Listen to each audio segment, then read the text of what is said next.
Wabarakatuh.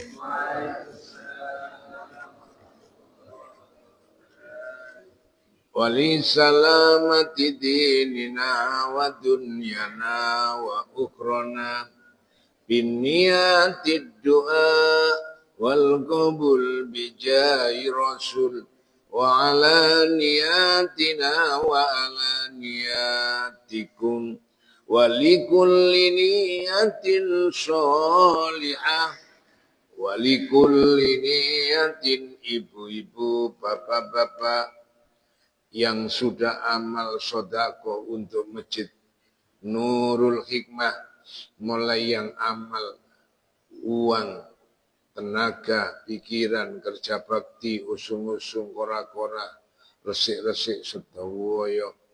Mudah-mudahan ahli kuburnya dimakfu semua oleh Allah Subhanahu wa Ta'ala, dan amal kita semua diterima oleh Allah Subhanahu wa Ta'ala.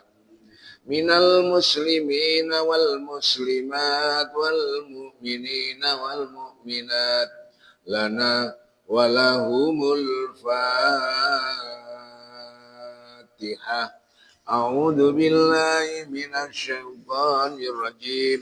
Bismillahirrahmanirrahim. Alhamdulillahi rabbil alamin. Ar-Rahmanir-Rahim. Maliki yaumiddin. Iyyaka na'budu wa iyyaka nasta'in. Ihdinas siratal mustaqim. Siratal ladzina an'amta 'alaihim ghairil maghdubi 'alaihim. Amin. Allahumma anta rabbi la ilaha illa anta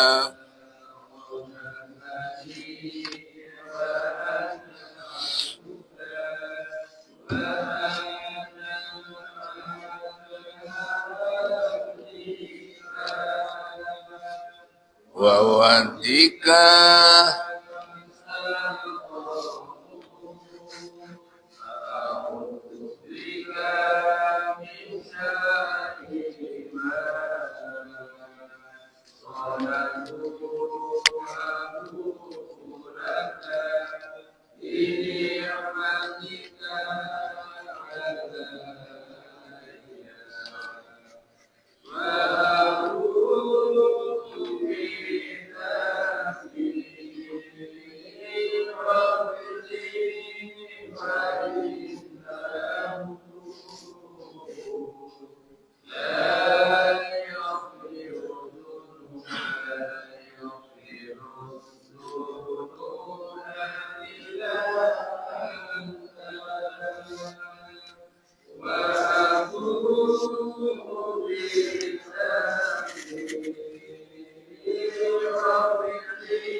la yaghfirud dunuba illa anta.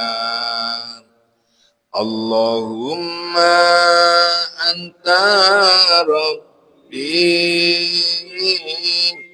la ilaha illa anta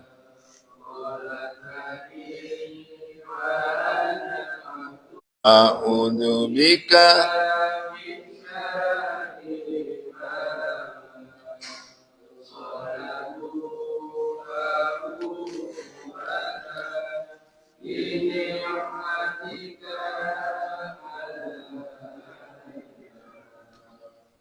wa abu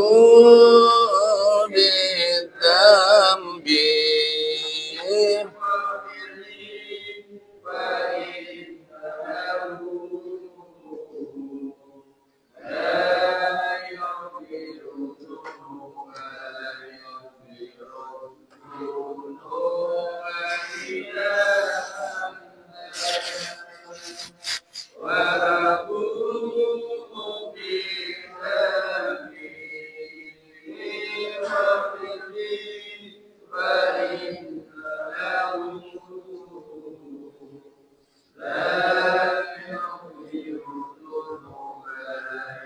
Irudunuba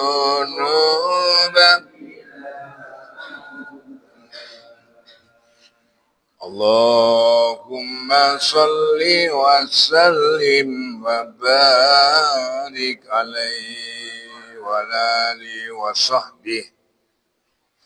Bapak Ibu jamaah, pagi menika kula nerangaken bab birrul walidain, berbakti kepada ayah dan ibu.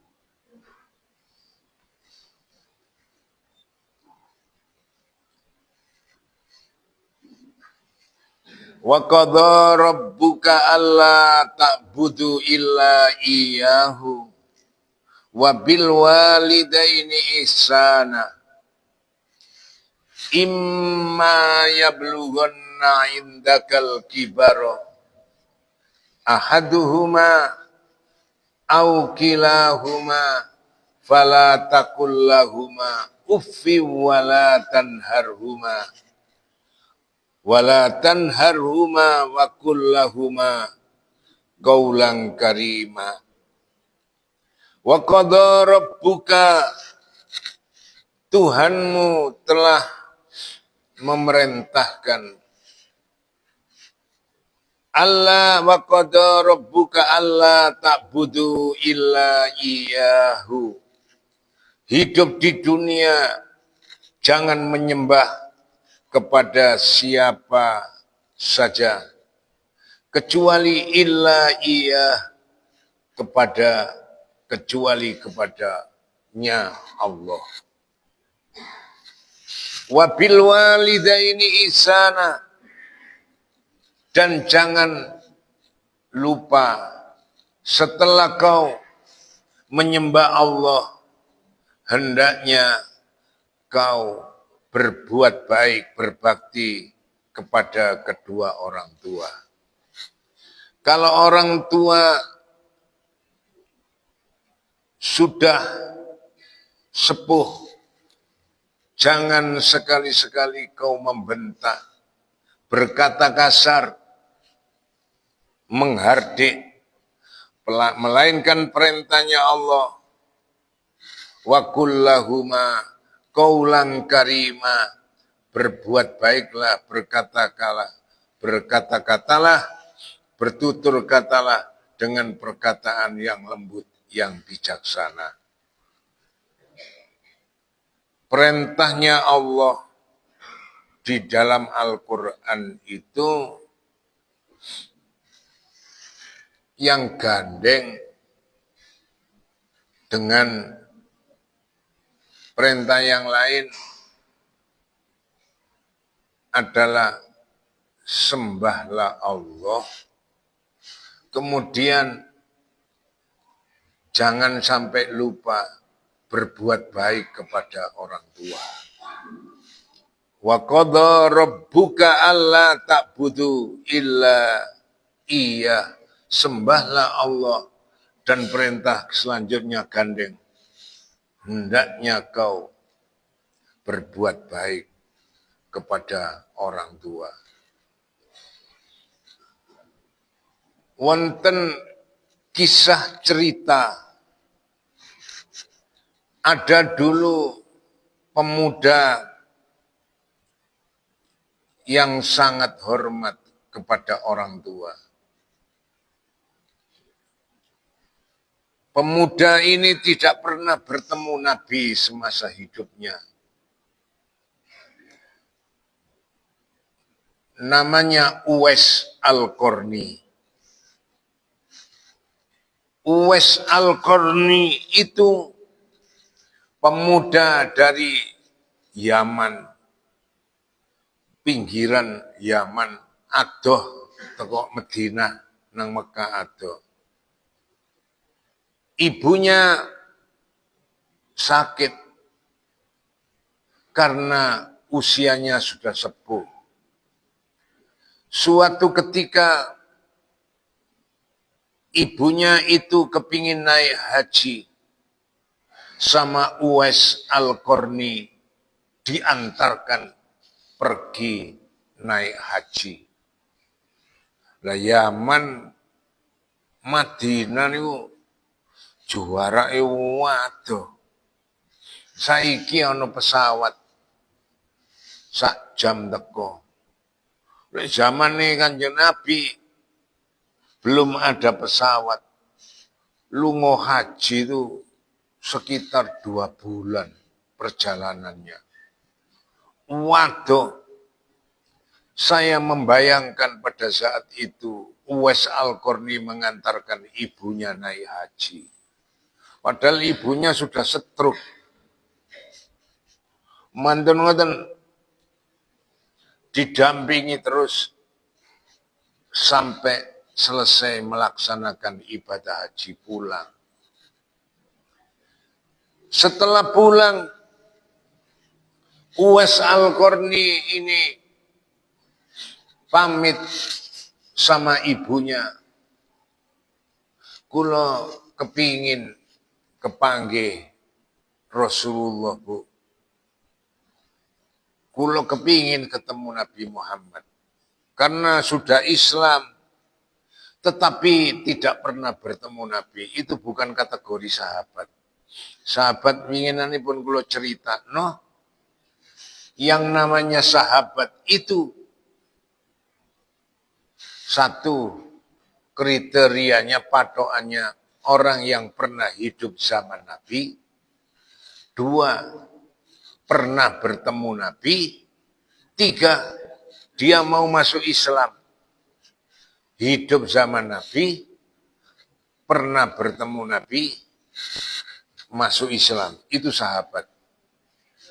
Kalau hidup zaman Nabi, pernah bertemu Nabi, tapi tidak masuk Islam, itu bukan sahabat. Itu namanya aduun, musuh.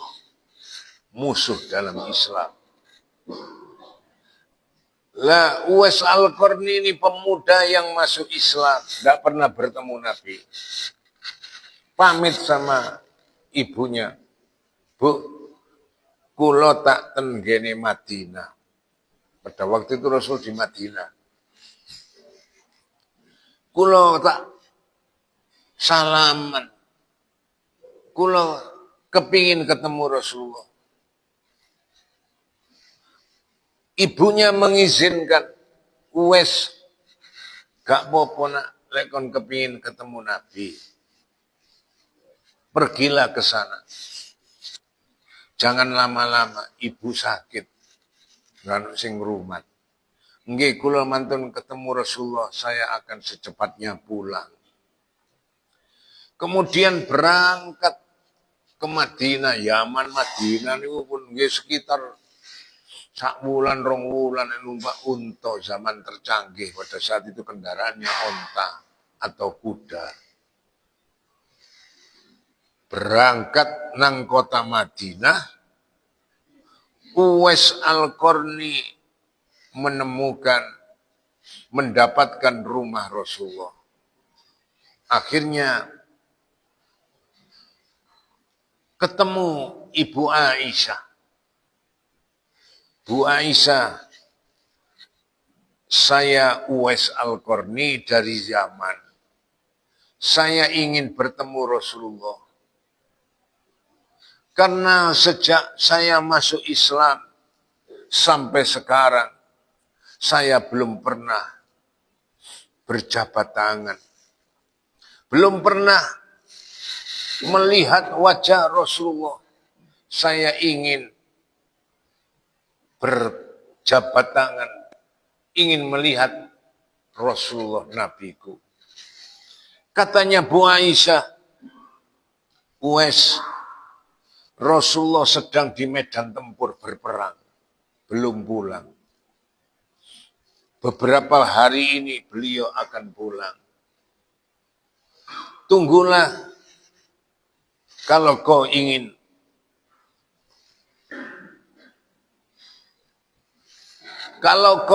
bertemu Rasulullah, tunggulah Uwais Al-Qarni. Ditunggu sampai 1 hari 2 hari, 3 hari, 4 hari, 5 hari, 6 hari, sampai 7 hari.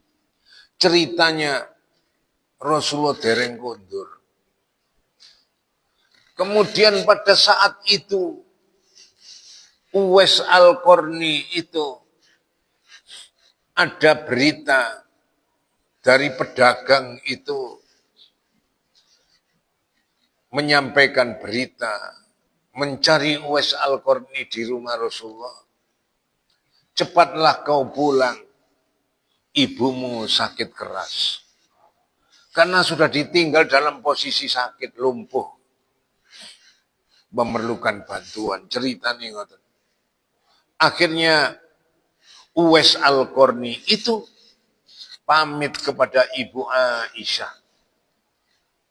Ya Amirul Mukminin, wahai ibunya orang-orang yang beriman, aku pamit pulang. Aku pamit pulang. Kenapa kau pulang, Uwais? Sedangkan kau menunggu Rasulullah di sini berhari-hari. Tinggal hanya berapa hari kau akan bertemu Rasulullah. Terus Uwais Al-Qarni, ibu saya sakit. Di rumah tidak ada yang menemani. Biasanya setiap hari saya temani. Saya pamit ke sini, ibu saya berpesan, jangan lama-lama nak, setelah kau bertemu Rasulullah, segeralah kau pulang ke Yaman. Ternyata sekarang ada berita sakit, maka saya ingin pulang segera merawat ibu saya. Ya Allah, Uwais, sampean ngenteni Kanjeng Nabi suwe, menewis ketemu kok saya tinggal mulai. Ya wis gak popo. Tak sampaikan salam sampean kepada Nabi. Uwais pulang. Pulang nih mboten mek jam 2 jam perjalanan berhari-hari. Wis pikirane mudah-mudahan ibu saya panjang umur, saya bisa merawatnya. Ceritanya Uwais Al-Qarni itu akhirnya pulang dan menemui ibunya masih hidup. Dan pada saat itulah Uwais Al-Qarni itu merawat ibunya. Diinjing, ditusi, diganti pakaiannya, disisir rambutnya, diwedai, dijemur. Terus ngoten. Akhirnya sampai merawat ibunya. Ibunya itu meninggal pada saat itu. Lah meninggal ibunya Uwais Al-Qarni ini, Rasulullah pun tidak bisa jenguk takziah karena belum kenal. Tapi suatu ketika Rasulullah itu cerita nanggene Abu Bakar, Umar, Utsman, Ali, kalau suatu saat engkau bertemu dengan orang, bukan sahabat, dengan orang namanya Uwais Al-Qarni, mintalah karokat doa dan berjabat tanganlah, istighfarlah, mintakan ampun. Nopo Nabi, sak temene Uwais Al-Qarni ini termasuk salah satu penghuni langit. Uwais Al-Qarni ini termasuk salah satu penghuni surganya Allah. Akhirnya pesannya Rasulullah itu diingat-ingat, digoleki Alangkah hebatnya orang namanya Uwais Al-Qarni. Digoleki ndak ketemu. Sampai ceritanya Rasulullah wafat, Uwais Al-Qarni digoleki gak ketemu. Rasulullah wafat, kepemimpinannya diteruskan oleh Abu Bakar As-Siddiq. Digoleki meneh ambek Umar, ambek Sayyidina Ali digoleki gak ketemu. Goleki wong sak negara zaman biyen gurung ono HP, kan repot. Akhirnya sampai ceritanya Abu Bakar wafat, Islam kepemimpinannya dipegang oleh Umar bin Khattab. Waktu Umar bin Khattab jadi khalifah, mengumumkan ke seluruh negara, siapakah di antara kalian rakyatku yang bernama Uwais Al-Qarni? Saya ingin bertemu, saya ingin berjabat tangan. Diumumno, akhirnya digoleki gak ketemu. Maka Umar dan Sayyidina Ali ceritanya punya cara. Uang yang akan berdagang ke negara Syria, pada saat itu namanya Syam, itu mesti melewati Madinah. Seluruh saudagar, seluruh pedagang itu disetop. Adakah orang di antara kalian namanya Uwais Al-Qarni? Mboten wonten. Pokoknya ben wong liwat, benan wong ditakoni, diumumno. Akhirnya ditanya lagi, adakah rombongan ini namanya Uwais Al-Qarni? Mboten wonten.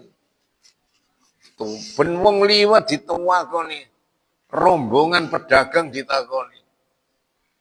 Suatu ketika ada rombongan dari Yaman lewat. Adakah di antara kalian orang namanya Uwais Al-Qarni? Ada. Dia bukanlah orang pemimpin, bukanlah pejabat, bukanlah orang yang terkenal. Dia di belakang bagian memasak.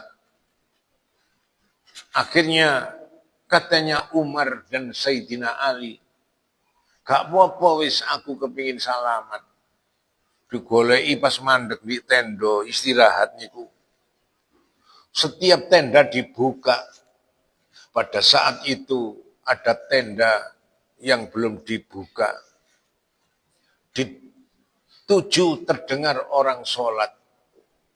Sampai ceritanya orang sholat itu selesai, Umar bin Khattab dan Sayyidina Ali masuk. Assalamualaikum warahmatullahi wabarakatuh. Waalaikumsalam. Benarkah engkau namanya Uwais Al-Qarni? Nggih leres, kula niki Uwais Al-Qarni. Aku njaluk donga. Aku njaluk donga nang sampean. Jarene Uwais Al-Qarni, mboten, saya ndak bisa berdoa. Siapakah kalian ini berdua? Ditanya, saya Umar bin Khattab. Ya Allah, engkau sahabatnya Nabi, engkau orang pejabat, khalifah, pimpinan negara. Bapak ini siapa? Saya Ali bin Abi Thalib. Subhanallah, sahabat Nabi yang sangat terkenal. Keberanian dan kegagahannya. Terus akhirnya, Uwais, katanya Sayyidina Ali, kami berdua ingin berjabat tangan dengan engkau. Dan berdoalah, saya yang mengamini. Dan kami berdua yang akan mengamini. Terus Uwais Al-Qarni mboten, kula mboten saged donga. Lek ngono ayo wis maca istighfar bareng-bareng. Ya sepura nang ngene Allah. Maca istighfar manten ngoten jari Sayyidina Ali. Ayo berjabat tangan. Salaman pada saat itu. Setelah salaman, tangane Uwais Al-Qarni itu dipegang. Kemudian diputar balik, dibalik, ngeclok ngeten. Pada waktu tangan itu dibalik oleh Sayyidina Ali, ceritanya muncul sinar dari tangannya Uwais Al-Qarni. Sinar itu merubah wajah Al-Qarni ngguanteng guakan. Ngguanteng karena sinar itu. Sinar itu muncul 1 meter, 3 meter, 5, 7, 9, 11 muncul tambah dhuwur. Muncul dari tangannya Uwais Al-Qarni itu. Terus digegem Sayyidina Ali. Sinar itu ceritanya muncul terus memanjang sampai dhuwur. Tambah dhuwur, tambah mensinar. Tembus nang langit.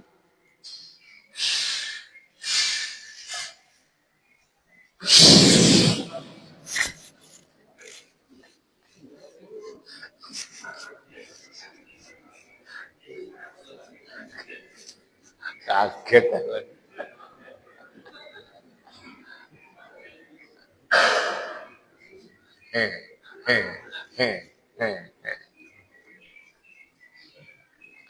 Akhirnya jari Umar, bener. Kalau begitu engkaulah yang diceritakan Rasulullah. Cerita apa? Rasulullah pernah berkata kepada kami, suatu saat kalau kau ketemu orang namanya Uwais Al-Qarni, mintalah barokah doa. Dan kemudian beristighfarlah. Benar kalau begitu kau Uwais Al-Qarni. Dan Rasulullah pernah mengatakan kepada kami, terus si Umar, Uwais Al-Qarni adalah salah satu termasuk penghuni surganya Allah. Manten-manten akhirnya tangan itu dilepas, Uwais Al-Qarni berdoa. Uwais Al-Qarni berdoa, setelah doa ditanya, amalan apa? Perbuatan apa yang menyebabkan engkau masih hidup? Tetapi kata Rasulullah, engkau termasuk salah satu penghuni surganya Allah. Apa yang kau lakukan? Uwais Al-Qarni akhirnya menjawab, yang saya lakukan tidak ada istimewanya. Hanya saja aku pernah merawat ibu saya yang sakit lumpuh pada saat itu. Sampai aku antarkan berangkat haji. Sampai aku temani. Kemudian aku pergi ke rumah Rasulullah. Tidak bertemu dengan beliau. Aku pulang karena ada pesan dari Yaman. Ibuku sakit keras. Aku pulang berat dengan pesan ibuku. Saya rawat ibu saya. Setiap pagi saya mandikan. Saya sabun, saya ganti pakaiannya. Saya sisir rambutnya. Saya beri bedak. Saya jemur. Saya suapi terus sampai ibu saya meninggal. Terus Umar bin Khattab dan Sayyidina Ali, Uwais, perbuatanmu inilah yang terpuji, yang katanya Rasulullah, ini semua menyebabkan engkau menjadi salah satu penghuni langit karena engkau berbuat baik kepada ayah dan kepada ibumu. Subhanallah.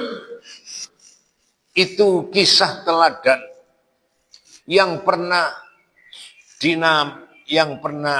dialami oleh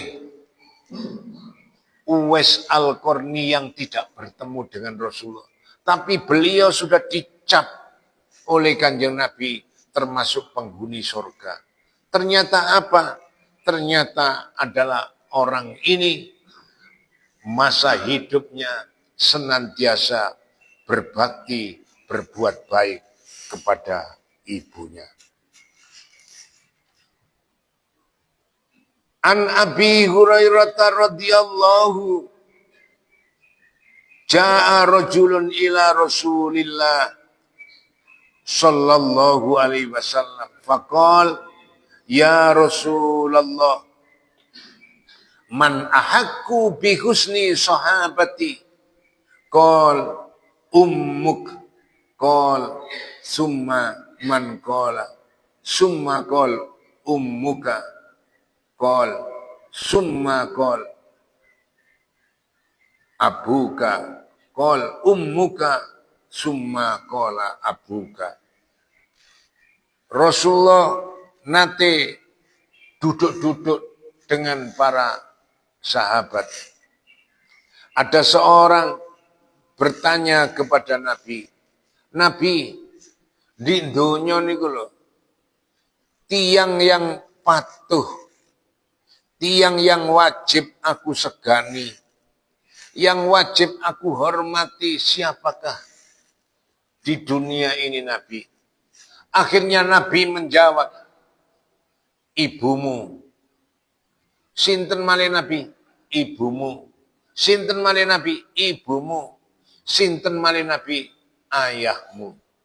Nabi itu menekankan berbuat baik kepada ibu itu sampai 3 kali. Di dunia niku sinten Nabi wong sing kula hormati? Ibumu. Ibumu, ibumu, baru ayahmu.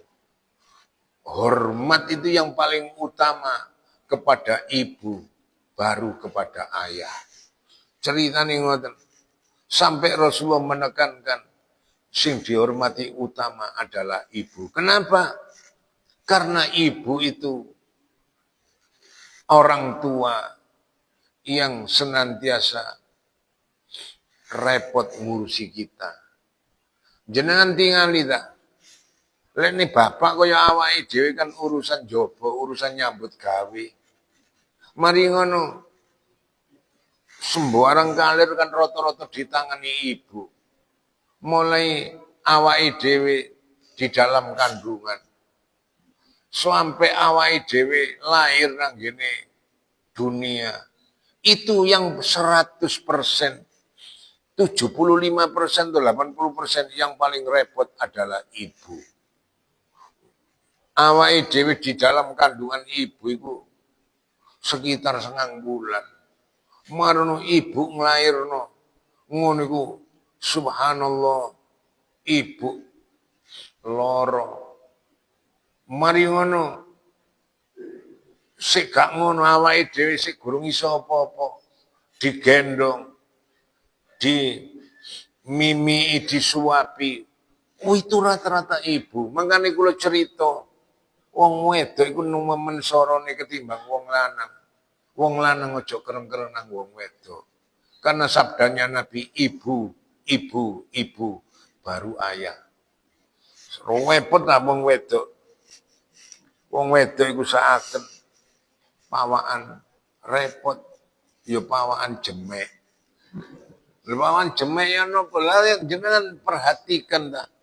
Lahir kita 40 hari wong wedok itu kan ceritanya nifas. Nah, nifas itu kan sekitar itu. Mari ngono darah gak mandek-mandek pawaan jemek. Manten-manten wis bersih nifase ganti anake nangis, marino digendong, dimimii, diuru-uru. Bapak sing repot, ibu sing repot, bapak gak melo-melo. Kadang-kadang anak mari ngono ngompol. Ngono iku ngompoli sapa? Ngompoli ibuke. Sing tak critakno pawaan jemek niku. Mari ngono dikeloni turu. Ngono iku anak nangis cerewet, marano pipis. Yo jemek maneh ibuke sing tandang gawe. Gawa nang jeding kono ibuke. Bapak kadang-kadang gak ngurusi iku. Ayah itu gak ngurusi sampai sana. Manut tandang gawe umbah-umbah. Iku rata-rata ibuke. Masya Allah nang jeding celipatan banyu. Jemek maneh. Itu rata-rata ditangani oleh ibu. Mari ngono wis bersih. Mari ngono sak wulan pisan haid. Mari ngono potongan haid. Mari ngono jemek maneh. Ceritanya ibu itu pawaan soro. Pawaan jemek. Wis bersih wis pakaiane wis apik wis ayu. Ngono bapak ya arek nyewedeki. Bapak ya arek nyedeki. Mari ngono ya jemek maneh. Ati ceritane wong wedok niku ngoten. Seaken-aken kula lek pengajian kadang-kadang wegah. Wegahe napa? Lah wong lanang-lanang dilonggono kursi, wong wedok-wedok dibeberno karpet. Ya Allah, Bu, jenengan kok cek nasibe kok ngeten. Kok pawaan di nisor. Ini omah di nisor dikene logo di karpet nisor. Akhirnya bapak-bapak kula kenging pindah. Pak, sakniki kesempatan kursine jenengan kosongi, jenengan logo di nisor. Ganti ibu-ibu logo di kursi. Wah, bener. Akhirnya ibu-ibu logo di dhuwur. Masya Allah. Lek ngoten kadang-kadang kula sakaken wong wedok-wedok. Dadi walik lah ganti sekali-sekali wong wedok logo di dhuwur kula ngoten. Akhirnya kula robah posisinya. Ben pun niku ceritane ojo wani mbek wong tuwa. Ayu amal ahabbu ilallah. Qala as-salatu ala waktiha. Summa ayyuqal. Summa birrul walidain. Summa ayyuqal ya Rasulullah. Al-jihadu fi sabilillah. Qala haddasani bihinna walawistar zadnahu zadani. Niku diceritakno malih. Ada seorang sahabat Rasul di donya niku lho. Amal perbuatan nopo sing wajib kula lakoni. Jarane Kanjeng Nabi sing utama as-sholatu ala waktiha. Salat kon. Lek iso tepat pada waktunya. Salat tepat pada waktunya ya nopo?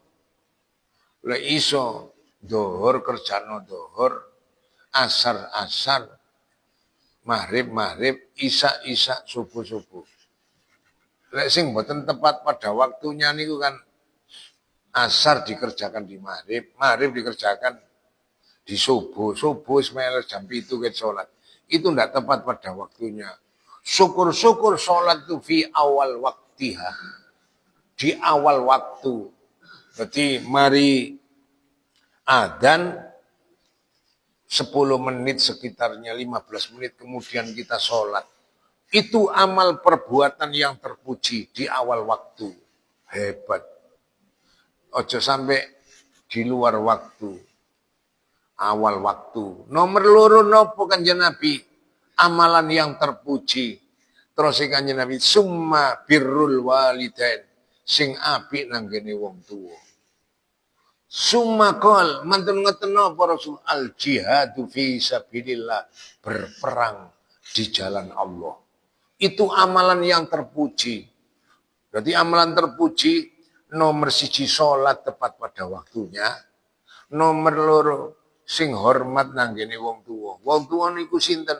Nomor 1 ibu, nomor loro ayah. Itu orang tua. Nomor 3 ojo sampai dilalekno amal perbuatan yang terpuji adalah jihad fi sabilillah. Jihad fi sabilillah itu berperang di jalan Allah. Itu termasuk kita menuntut ilmu, mendengarkan pengajian ini. Orang yang berjihad di jalan Allah. Kata Nabi, man kharaja fil ilmi hatta yarji wa huwa fi sabilillah. Sapa wonge metu tekan omah, wong iku manglo niat golek ilmu. Nang masjid Nurul Hikmah metu awake dhewe wa huwa yarji hatta fi sabilillah sampai mulih. Selama berangkat sampai pulang, ngono iku diberi ganjaran pahala seperti orang yang berperang di jalan Allah. Oh, ganjarane gede derek wong rungono pengajian kaya ngeten. Makanya kalau kita punya kesempatan di masjid mana, di tempat mana ada tolabul ilmi kita datang, itu kita termasuk fi sabilillah, berjihad di jalan Allah. Ala unabbiukum bi akbaril kabair. Rasulullah jenengan cerita nota. Nopo sing termasuk dosa sing gedhe niku. Salasan qalu bala ya Rasulullah. Nggih Nabi. Nopo dosa sing gedhe? Nomor 1 al-isyraku billah. Nomor 1 dosa sing gedhe jare Kanjeng Nabi, syirik kepada Allah. Nomor 2, uququl walidain, durhaka kepada ayah ibu. Ukuran durhaka niku apabila ada anak punya ucapan atau punya perbuatan yang menyinggung perasaan hatinya ayah dan ibu, itu dikatakan anak durhaka sama orang tua. Berarti lek ukuran durhaka gak kudu ngampleng wong tua, gak harus gitu. Ngomong nyentak nglarani atine bapak utawa nyinggung perasaan ibu, ngono iku lho anak durhaka. Ana wong tuane longgo, gak permisi, gak nuwun sewu. Ngono iku wong tua atine tersinggung, itu dikatakan durhaka. Perbuatan menyinggung orang tua. Wong tuane longgo, marono buka lawang, nutup lawang jedower. Wong tua kaget, itu sudah anak durhaka sama orang tua. Lek punya ucapan, anak durhaka itu. Nang wong tua nyentak, ngilokno, iku durhaka. Contohnya nama macam, amben ku Pak, jaluki dhuwit semoyo, jaluki dhuwit semoyo, jaluki dhuwit semoyo. Aku butuh buat sekolah, butuh kuliah, butuh dhuwit, ngono semoyo. Sampeyan jare dhek semoyo, anjene sampean gak main. Lho ngilono wong tuane gak main. Iku dosa, termasuk dosa nyinggung perasaan. Ngono gak pantes, ucapan itu gak pantes. Lek aku dilono anak sampean gak main, Pak. Sampean gak main. Tak balas, lek aku gak main yo gak dadi raimu.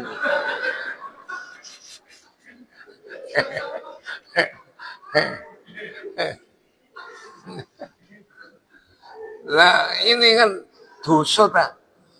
Berarti ukuran durhaka apabila ada anak punya ucapan, punya perbuatan menyinggung perasaan orang tua. Itu durhaka. Berarti Rasulullah ditanya, tunjukkan kepada kami dosa yang besar Rasul. Rasulullah mengatakan 1, asyirku billah, syirik kepada Allah. Nomor 2, uququl walidain. Wani durhaka mbek wong tua. Nomor 3, wa qauluz zur. Rasulullah mengatakan termasuk dosa besar itu adalah ucapan atau sumpah palsu. Itu dosa. Dosa gede. Muni wallahi, wallahi, demi Allah, tapi palsu. Itu dosa besar itu. Di hadapan Allah kita bertanggung jawab. Nah, bapak-bapak, ibu-ibu, jadi ukuran berani pada orang tua adalah kita punya ucapan, punya perbuatan yang menyinggung hati orang tua. Itu dikatakan durhaka. Lah anak yang durhaka kepada orang tua, itu akibatnya 3. 1, amal pahalanya terhapus. Pahalanya terhapus. Nomor 2, anak durhaka kepada orang tua, matinya tidak akan bisa husnul khotimah. Dan yang nomor 3, anak durhaka sama orang tua, anak itu, orang itu, hidupnya anak itu tidak bisa bahagia dunia akhirat. Kata Nabi, seluruh amal perbuatan dosanya itu nanti di akhirat. Kecuali durhaka sama orang tua, langsung diturunkan. Jadi kalau anak durhaka sama orang tua, 1, pahalanya terhapus, 2, tidak bisa mati husnul khotimah, nomor 3, anak itu hidupnya tidak akan bahagia. Na'udzubillah min dzalik. Mudah-mudahan kula panjenengan sedaya senantiasa dijadikan orang-orang yang berbakti kepada orang tua, dan anak-anak kita dijadikan anak-anak yang soleh solihah. Al-Fatihah. A'udzubillahi minasyaitonirrajim. Bismillahirrahmanirrahim. Alhamdulillahi rabbil alamin. Ar-Rahmanir-Rahim. Maliki yaumiddin. Iyyaka na'budu wa iyyaka nasta'in.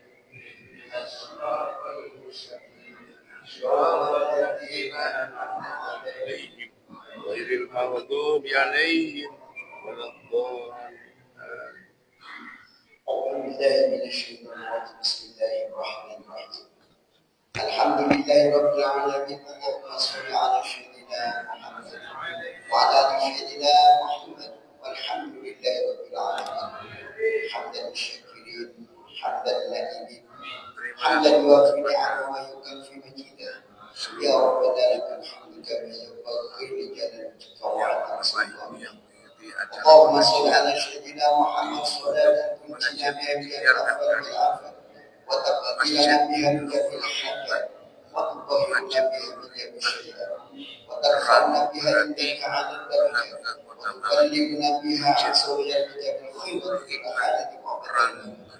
اللهم ربنا اغفر لنا ولإخواننا الذين سبقونا بالإيمان ولا تجعل في قلوبنا غلا للذين آمنوا ربنا إنك رؤوف رحيم.